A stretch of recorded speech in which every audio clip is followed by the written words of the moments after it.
Amém. Vamos orar pelo momento da palavra. Deus onipotente, cujo Filho, nosso Salvador, Jesus Cristo é a luz do mundo, concede que o teu povo, iluminado e fortalecido pela tua palavra e sacramentos, brilhe como o resplendor da glória de Cristo, para que ele seja conhecido, adorado e obedecido até os confins da terra, mediante Jesus Cristo, nosso Senhor, que vive e reina contigo, Espírito Santo, um só Deus, agora e sempre. Amém. Amém, meus irmãos?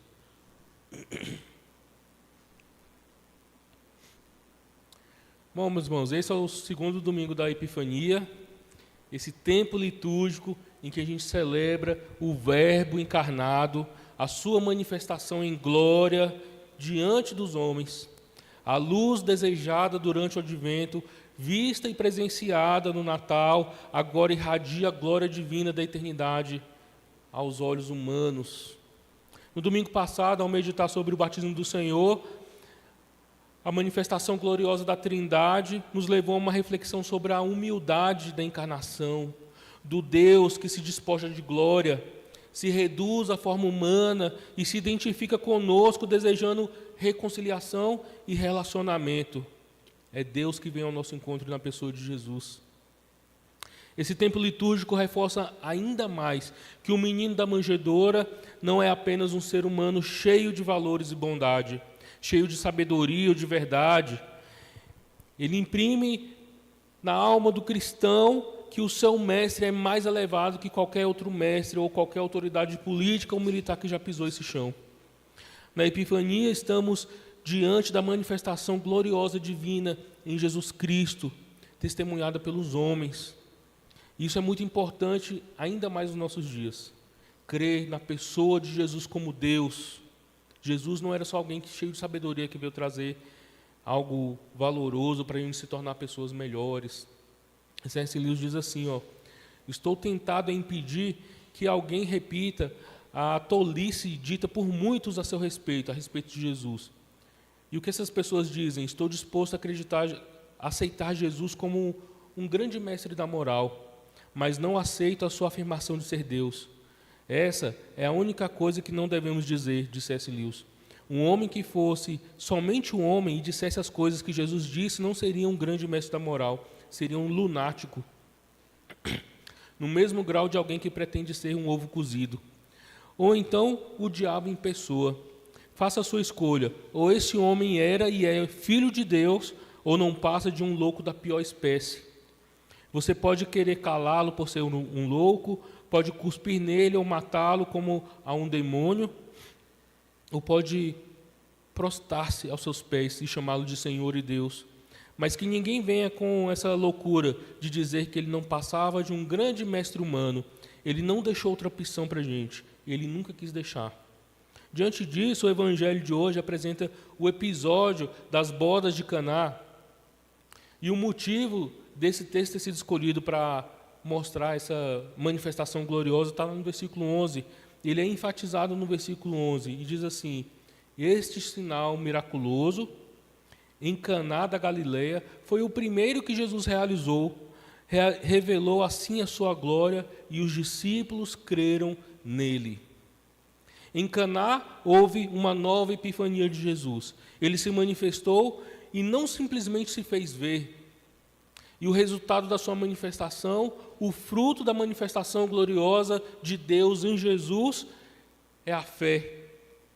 Ele manifestou a sua glória e os discípulos creram nele. A manifestação de Jesus produz fé no coração humano, e essa fé não é simplesmente eu creio, passo a acreditar de alguma forma em Jesus.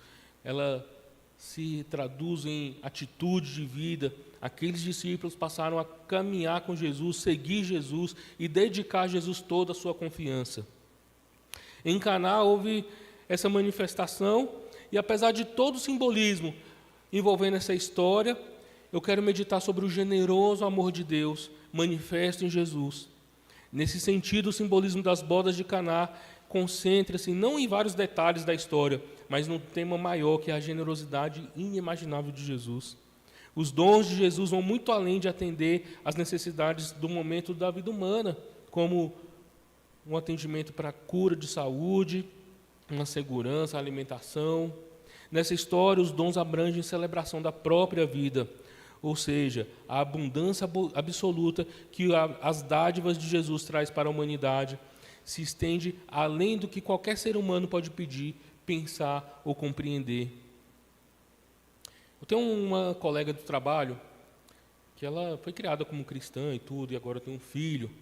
E em alguns momentos ela segue o curso desse mundo. E que vê a história humana, vê a história cristã como sendo algo que ela pode ir lá tirar valores para construir uma vida sábia, uma vida segura, em que as pessoas podem se tornarem melhores, com a moral elevada, mas também cheia de desconfiança, porque a história da igreja, a história da fé cristã mostra como pessoas que se utilizaram mal da fé cristã fizeram muito mal durante a história.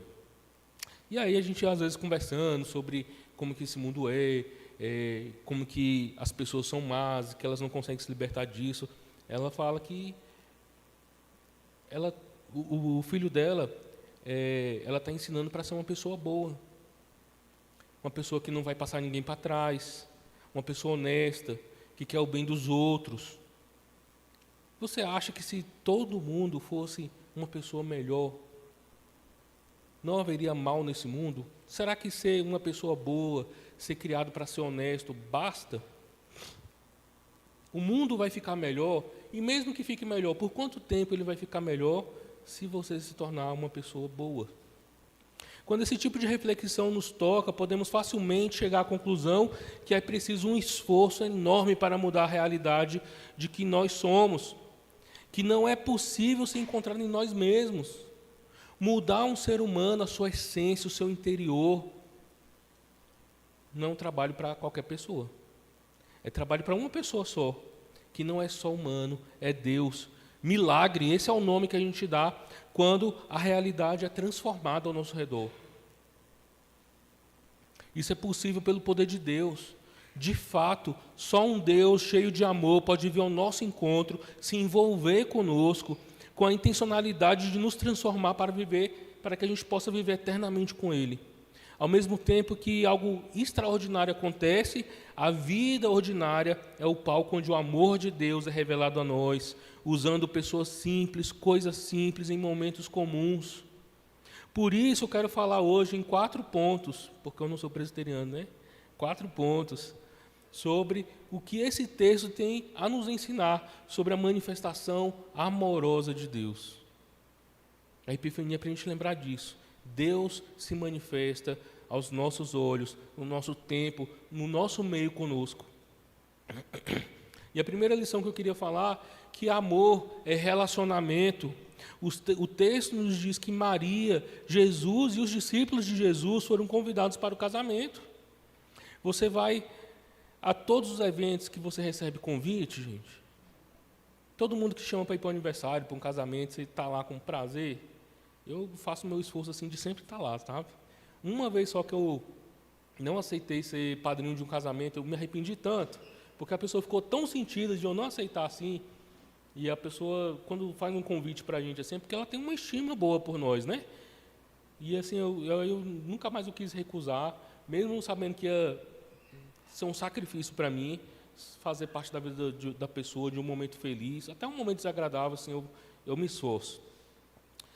Mas você gostaria que todas as pessoas que você convidasse comparecessem aos seus eventos? É lógico que a gente quer, né? Se a gente está convidando, agora o difícil é convidando pessoas, né? E aí, rapaz, é difícil. Outro dia, estava no aniversário, aí chamei uma pessoa, aí essa pessoa trouxe mais 20. Estava nem esperando. E causa um transtorno na nossa organização, no nosso tempo, né? Mas deu tudo certo, todo mundo se serviu, comeu, foi bom. E Maria era como uma pessoa mais íntima daquela família que fez o casamento. O texto mostra que ela estava a par da situação dos bastidores.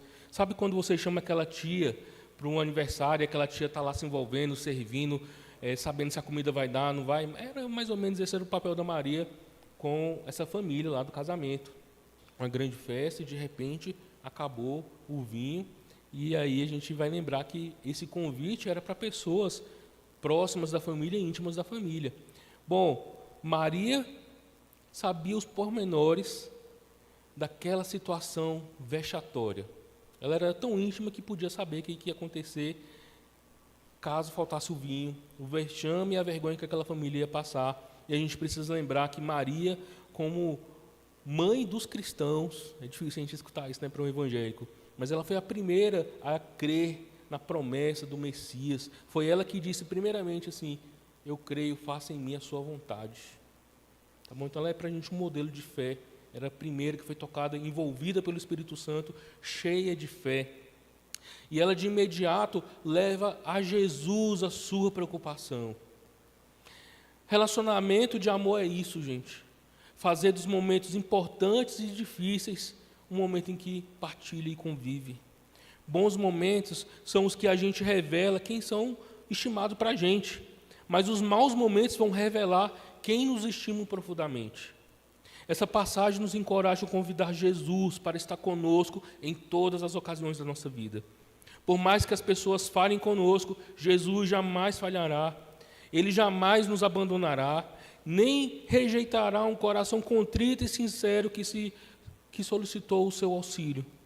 Em seu amor generoso, quer se relacionar profundamente conosco, estar envolvido em cada cantinho da nossa vida, até quando a gente tenta esconder as situações vergonhosas e vexatórias que a gente se encontra. Ele é Deus de amor fiel e leal. A gente deve levar Jesus, convidar Jesus para estar conosco. Levar Jesus a nossa petição e não a nossa solução. Porque por muitas vezes a gente quer solucionar um problema, já faz todos os planos que a gente pode ter e falar para Jesus: Jesus, está aqui, ó, só preciso estender a mão e falar as palavras mágicas aí, abençoa. Não é assim que a gente faz muitas vezes. Mas Jesus está para além dos nossos planos e esse amor é relacional. Jesus quer se envolver com cada um de nós. Essa é a manifestação do amor de Deus. O amor é relacionamento. O segundo ponto é que o amor de Jesus assume a direção. É o que acontece quando Jesus toma a atitude de agir nesse texto. Não devemos pensar que Jesus vem ao nosso encontro para colocar uma estrelinha no nosso peito em reconhecimento das coisas boas que a gente faz. Se a gente for só um pouquinho sincero, tem muito mais coisas ruins para acertar na nossa vida do que para elogiar em nós. Um coração corrupto não pode estar no controle da vida de ninguém. Um coração que sempre está inclinado para o mal não pode estar dirigindo a vida, a existência. É preciso aceitar a direção de quem sabe o que faz e que veio colocar as coisas no eixo novamente. Essa é a missão de Jesus. A sua entrega amorosa e obediente é para nós evidência da vida que desceu dos céus e veio ao nosso encontro. Maria orienta os serviçais que obedeçam Jesus. Essa é também uma orientação da voz do Pai que acontece lá no Monte da Transfiguração. Aceitem as palavras dele, aceitem as palavras de Jesus. Maria, cheia de fé, crê que Jesus vai fazer alguma coisa para acabar com o mal que ameaçava a alegria daquela família. Jesus prontamente assume o controle e orienta os serviçais. Imagina você diante de uma situação, você está numa festa de casamento do seu melhor amigo e de repente você sabe que vai faltar alimento, a comida, o churrasco ou a bebida para os convidados. Qual a solução que você tomaria? Eu comecei a pensar assim: gente, como que eu ia fazer esse negócio? Tem que arrumar uma solução, né? Que a gente é assim, a gente começa a elocubrar, vamos fazer uma vaquinha entre os padrinhos, aí alguém vai lá no atacadão e compra alguma coisa. Vamos vender a gravata, aí com dinheiro a gente vai lá, corre lá e compra alguma coisa. Vamos simular um problema de saúde, aí acaba logo a festa, ninguém vai saber que foi porque acabou a comida. Tem várias maneiras de você solucionar um problema. Ao mesmo tempo que a orientação de Jesus é simples, também parece racional. Encham as talhas de água, levem para o mestre da cerimônia. Jesus nem falou assim: água, transforme-se em vinho. A gente não vê Jesus falando nada, ele age. E as pessoas só testemunham o agir de Jesus. Mas elas só conseguem testemunhar o agir de Jesus porque aceitaram com fé as orientações de Jesus. É preciso deixar Jesus assumir o controle da nossa vida. Quem assume o controle da nossa vida, sendo Jesus, assume com amor, para querer o nosso bem, a nossa restauração, a nossa redenção. Jesus sim quer o nosso bem. E a gente tem que levar as orientações de Jesus muito a sério. Quantos planos elaborados, bem articulados, a gente vai concebendo nesses momentos de dificuldade, arrumando um jeitinho daqui, um jeitinho dali, para no fim das contas a gente ver que só empurrou uma bola de neve. Você já passou nessa situação de que, numa dificuldade financeira, você, opa, vou pegar um dinheiro emprestado aqui, vamos ali e tal. Daqui a pouco a bola de neve está enorme. Nós somos profundamente tentados a pensar em milhares de soluções para os nossos problemas, mas no fim é uma bola de neve que cresceu e vai engolir a gente de uma vez por todas. A gente esquece com frequência que situações adversas são ocasiões para a manifestação generosa do amor de Jesus, para assumir todo o controle da nossa vida, e que devemos receber isso com fé. Ou Jesus é recebido por nós como o Senhor de toda a nossa vida, ou estamos vivendo uma religião medíocre, mentirosa, hipócrita. O senhorio de Jesus é inegociável. O texto nos ensina que, ao receber a orientação de Jesus e obedecê-la, os serviçais foram instrumentos da alegria de todos. Não faltou vinho, não faltou celebração, não faltou alegria, porque Jesus foi recebido e obedecido. O próximo ponto que eu queria falar é que o amor de Jesus transforma. Essa cena das bodas de Caná da Galileia já foi ironizada nos quadrinhos ou num filme de heróis. Isso me perturbou muito, porque a primeira cena de um filme do super-herói, o Doutor Estranho, ele está numa festa de casamento, bebendo água, e aí chega uma pessoa para ele, você está bebendo água, aí ele faz um passo de mágica, transforma em vinho.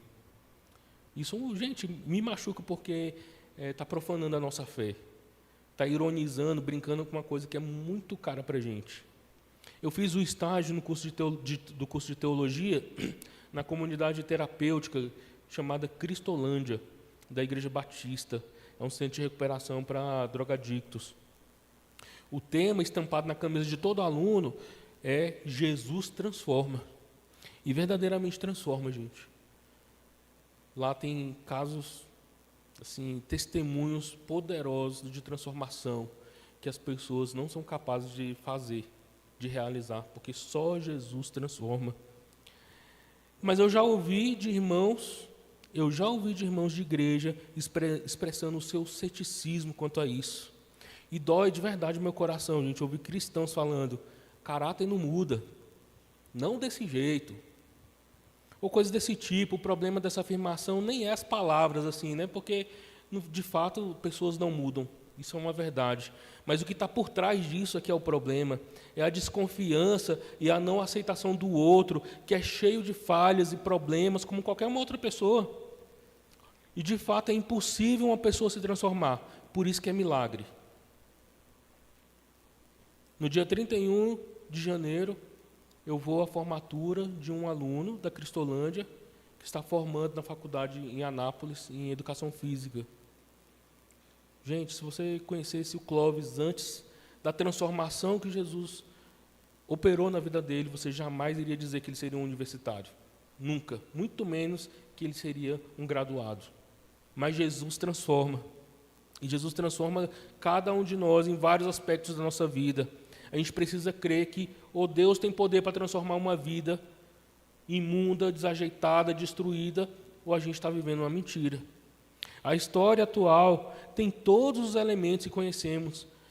À medida que fomos percorrendo esse evangelho, ela é sobre transformação, a dimensão diferente da realidade que vem à existência quando Jesus está presente e quando as pessoas fazem como Maria disse aos empregados, que obedeçam a Jesus e façam tudo o que ele pedir.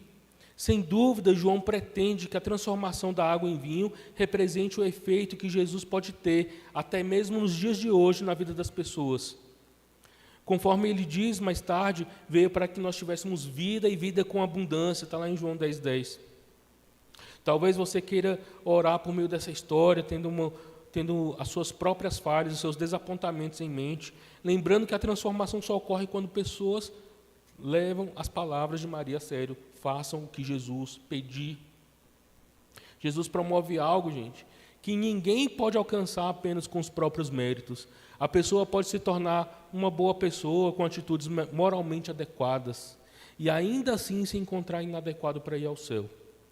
Jesus não morreu para transformar pessoas melhores, mas como Deus que Ele é, transforma as pessoas inadequadas em novas criaturas. C.S. Lewis, no livro Cristianismo Puro e Simples, ele diz assim, ser bondoso, ter uma personalidade bem estruturada, íntegra, é uma coisa excelente. Devemos tentar, por todos os meios médicos, educacionais, econômicos e políticos que estão ao nosso alcance, produzir um mundo em que o máximo de pessoas cresçam e se tornem pessoas bondosas, da mesma forma que devemos tentar produzir um mundo em que tenhamos o suficiente para comer. Mas não devemos supor que, mesmo se tivermos sucesso em fazer com que todos sejam bondosos, teremos salvado essas almas. Um mundo de pessoas boas, satisfeitas com a própria bondade, que não olha para além disso e dão as costas para Deus, estaria tão desesperadamente precisando de salvação quanto o mundo miserável, e poderia ser até mesmo um mundo mais difícil de salvar. Pois a mera melhoria não é redenção. Embora a redenção sempre melhore as pessoas, mesmo aqui e agora, e irá, no final, aprimorá-las até um nível que não podemos sequer imaginar. Deus se tornou homem para transformar criaturas em filhos, ou seja, não simplesmente produzir homens melhores, mas sim uma nova espécie de seres humanos. E por fim, quarto ponto que eu queria falar é que o amor de Jesus em nós é manifesto a todos para que creiam nele. Essa história é um prenúncio da maior manifestação de amor. Nós temos nesse texto vários pontos chaves do que é só uma encenação do que é a grande obra de Jesus. O texto começa falando que ao terceiro dia, a mãe de Jesus, casamento, vinho, são muitos os simbolismos que existem para mostrar que o amor de Jesus vai ser manifesto de uma vez por todas e todos verão a manifestação amorosa de Deus. Os discípulos presentes, Ao terceiro dia aconteceu alguma coisa lá na frente, em que Jesus foi manifesto como Deus, diante da vergonha dos homens, mas glorificado diante do Pai. A manifestação amorosa de Deus em Jesus foi para que pessoas pudessem ser transformadas em novas criaturas e tivessem acesso aos céus.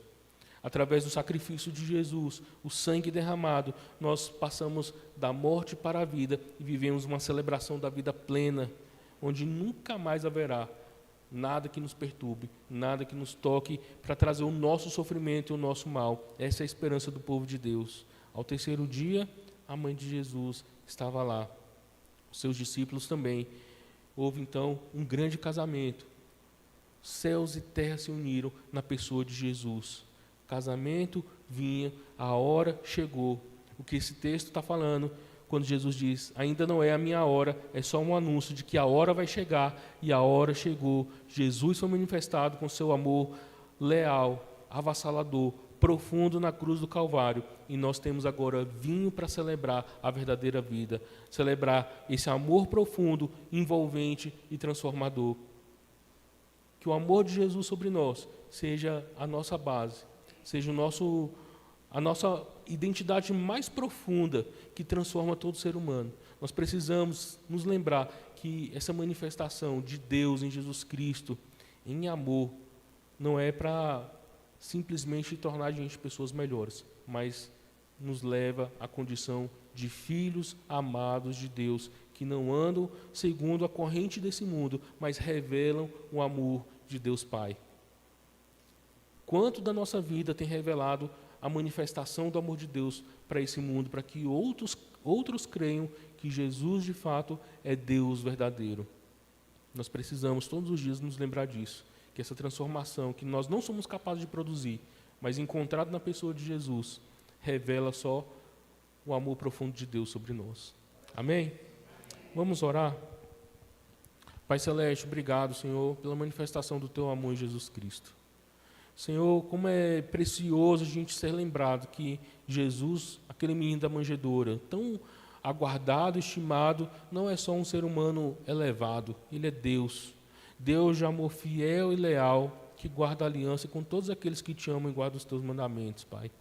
Obrigado, Senhor, porque o Senhor vem ao nosso encontro, Pai. Nós podemos oferecer ao Senhor, ofertar ao Senhor as nossas petições. Quando as coisas saem do nosso controle, Pai, o Senhor está conosco, se relacionando conosco, Pai amado, usando todo o mal que vem ao nosso encontro como ocasião para o Senhor se manifestar, o teu amor ser manifesto e o teu nome ser glorificado através da nossa vida, Pai. Obrigado porque o Senhor não desiste da gente, Senhor. Obrigado porque o Senhor jamais falhará conosco. E obrigado, Pai amado, porque o teu amor, dirigindo a nossa vida, Pai amado, nos livra de tantas coisas ruins que a gente é capaz de cometer. Eu quero colocar, Senhor, diante de Ti, Pai amado, cada coração, cada vida, Pai amado, que recebeu essa mensagem, Deus. Que eles possam se lembrar, Deus, que o Senhor, Deus Todo-Poderoso, que se manifestou na pessoa de Jesus Cristo, tem interesse relacional de estar conosco, de nos transformar para que a gente viva eternamente nas Tuas bodas, a Tua mesa desfrutando do Teu vinho, da Tua comunhão, vivendo eternamente para contigo, Pai. Obrigado por tudo isso, Senhor. Nós Te louvamos em nome de Jesus. Amém.